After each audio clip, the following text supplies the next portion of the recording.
حضرت ابن عباس رضی اللہ عنہ سے روایت ہے، وہ فرماتے ہیں کہ جو شخص اذان کی آواز سنے اور مسجد کو نہ جائے تو اس شخص نے اللہ اور اس کے رسول کی نافرمانی کی ہے۔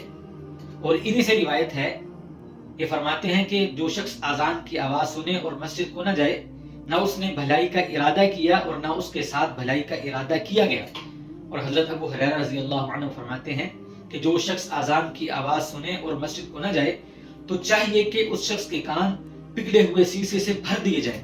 تو میرے بھائیوں، کتنی سخت وعید بیان کی گئی کہ جو اذان کی آواز سن کر مسجد کی طرف نہیں جاتا وہ اللہ اور اس کے رسول کا نافرمان ہے، اور اس کی سزا یہ ہونی چاہیے کہ اس کے کانوں میں پگھلتا ہوا سیسا جو ہے وہ ڈال دیا جائے۔